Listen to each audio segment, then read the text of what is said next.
A pleasant evening to you all. President Patrick Emini will address the National Assembly on Friday, 10th April at 5 p.m. This is in accordance with Article 92.1 of the Constitution of Seychelles, which states that the President can attend or address the National Assembly at any time. The presidential address will be live on SBC Day, Radio Sicile, and YouTube. The Seychelles Investment Board SIB is hosting a two-day workshop aimed at strengthening investment capacity and supporting the development of bankable projects in Seychelles.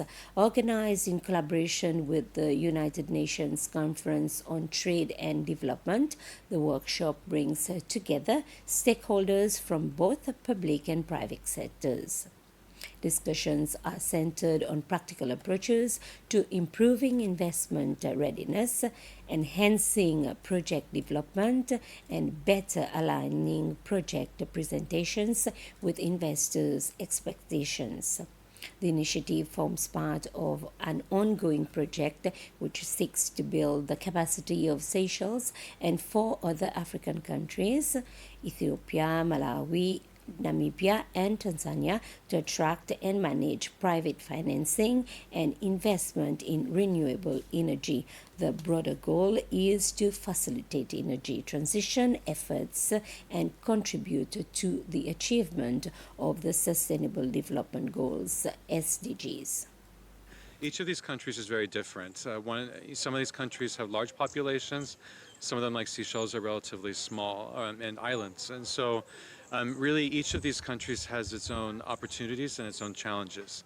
And so while some countries, they struggle with currency risk and other challenges, in the Seychelles, one of the challenges is the market size, and how do we address that? And so part of the discussion of these couple of days is how to find ways to make a market sufficiently attractive for investment.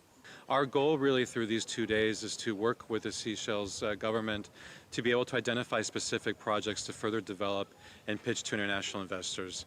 We spoke today about the need for finding alternative and various sources of finance and the strengths that they can bring, and so we want to work with the government to identify specific projects to develop.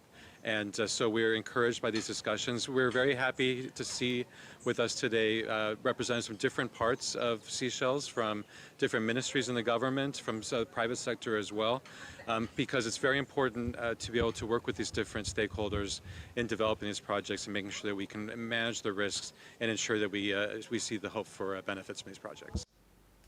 The Seychelles Tourism Academy STA and ISPC have signed a new agreement that will help reinforce the partnership between the two institutions.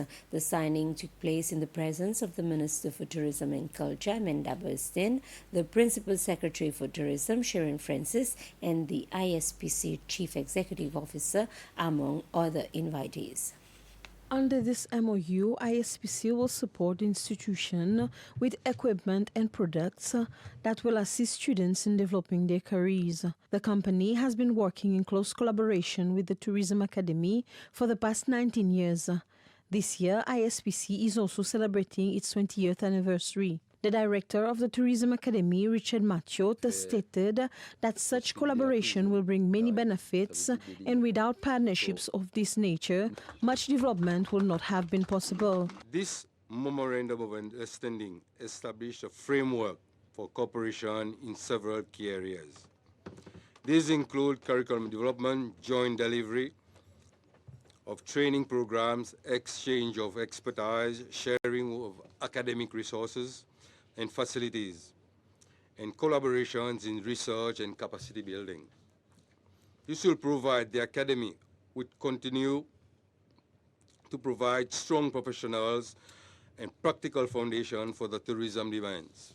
For his part, ISPC Chief Executive Officer Alfred Foucroy said that they simply wish to see the institution continue to progress by providing quality products and materials that will make a difference. It's fundamental that this level is maintained, raised, to increase the satisfaction of the tourists and make them want to come a second time. So I'm happy and proud that today we are a partner again, and we are going even further in the partnership with equipment. With equipment, Electrolux is offering us to you at a very competitive price because it's for a school. So Electrolux makes a special effort for education. And during this signing ceremony, the minister responsible for tourism said that the relationship between ISPC and the STA has grown over many years, built on a shared purpose and continued collaboration. Through this agreement, we're taking a practical step forward. The introduction of modern kitchen equipment, as has already been mentioned, supported by the expertise of the team here at ISPC, will enhance the learning environment for our students at the Academy and better prepare them for the realities of the hospitality industry. So at the same time, the Academy will continue to provide the technical and professional foundation that the sector depends on. This collaboration reflects our shared responsibility to ensure that Seychelles who are entering the industry are equipped with the right tools, the right training, and the right confidence to grow within it. And I look forward to seeing the next generation of tourism professionals grow under these strong collaborations. Some selected teachers and environmental educators on Pralais in La Digue are taking part in a 3-day workshop focusing on everyday practices that affect not only the environment but also human health. The workshop, which is being held at Grand'Anse Pralais Secondary School, aims at equipping professionals with the knowledge needed to educate children on issues such as the dangers of chemicals found in microplastics, which can easily enter the human body. It is part of an exchange program between the Ministry of Education and Human Resources Development and the Zurich University of Teacher Education. When I cut myself and there need to be new cells, then of course the cells need to have a signal which tells them you need now to reply, you need to multiply, you need to proliferate. This is in a controlled way.